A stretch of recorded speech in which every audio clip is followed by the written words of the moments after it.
చరిత్రలో మనకు తెలియని కథలు ఎన్నో అంతమయ్యాయి. అందులో కొన్ని ప్రేమలైతే ఎన్నో ఉన్నాయి. అందులో ఒక ప్రేమ కథ మీకోసం.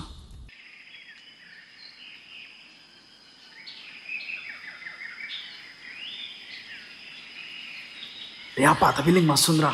అరే మస్తుంది మామ. ఏమైందా నా దిగుదామా ఫోటోలు? నడుమాల బాగానే ఉందిగా. వేకర్ తాతుండు అడిగాను ఒకసారి. తాత జర మేము ఫోటోలు దిగడానికి వచ్చినాము, అందులో దిగొచ్చా? దిగితే దిగండి బిడ్డ, కానీ అందులో ఏం ముట్టుకోకండి బిడ్డ. అరే మరి వెళ్ళిపోం దారా. ఎందుకు దిగేద్దాం, నడు. అరే ఎందుకు మామ? నడు నడు దిగేద్దాం దా, అయిపోతుంది దా, నడు చల్.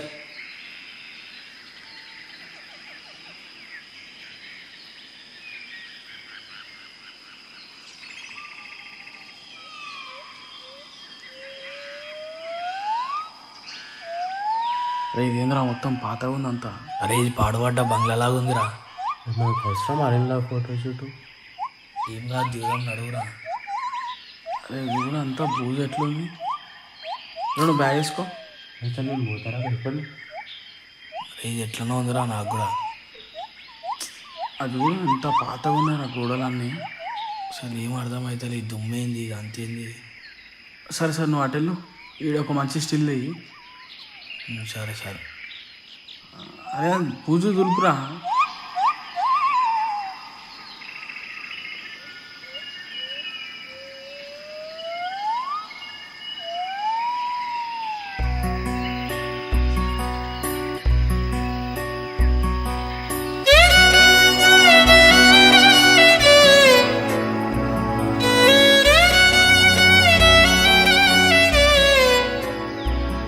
రేయ్ ఏం చూస్తున్నావురా?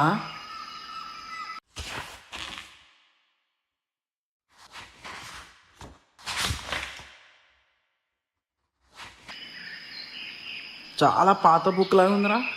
ఏందది? ఇదేదో పాటలాగా ఉందన్న. పాట ఒకసారి వాడు. నాకు తెలుసు నన్ను ప్రేమిస్తలేవని, నా గుండెకు తెలుసు నువ్వు వికరావని, సరదాకైనా ఓసారి చెప్పరాదే నిన్ను ప్రేమిస్తున్నానని.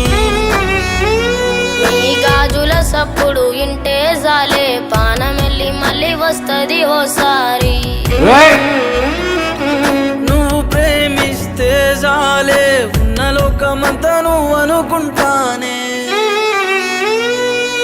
నాకు తెలుసు నన్ను ప్రేమిస్తలేవని, నా గుండెకు తెలుసు నువ్వు వికరావని.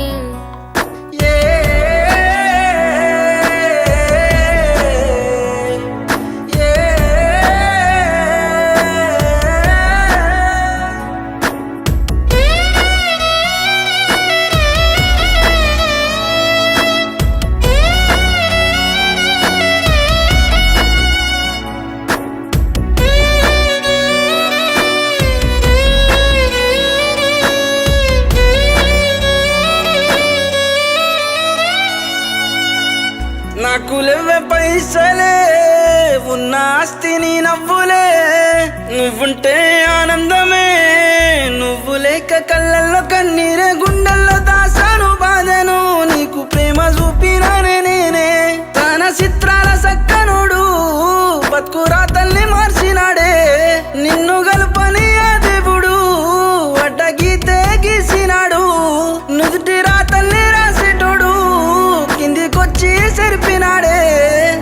జీవితాంతము గలవని జంటల్లో కూడా ప్రేమ రాతను గొప్పగా రాసిన దేవునికి జోహారులు.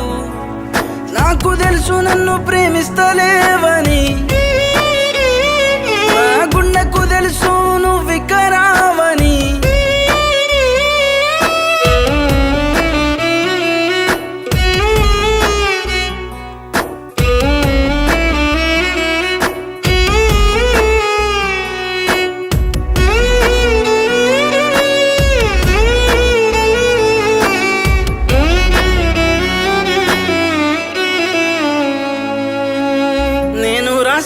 లేఖలే చేరుతాయని దరికి, గుండెల్లో నా బాధను తీసి రాస్తున్న ఈ కలముతో ప్రేమగా చూసి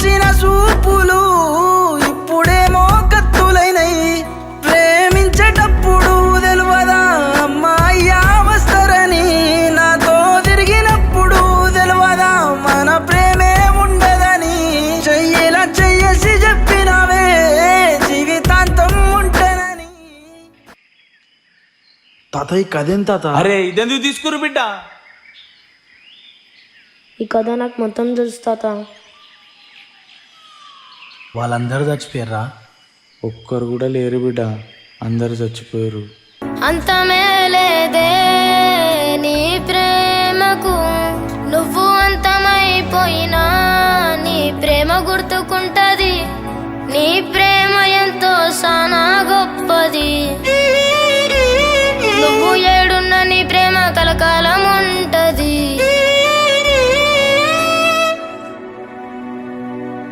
ఆ తర్వాత చాలా ఘోరం జరిగింది బిడ్డ. అప్పుడే అసలు కథ మొదలైంది బిడ్డ. ఆ రెండో కథ వింటే దుఃఖం ఆగలేదు. ఆ చరిత్ర మీకోసం.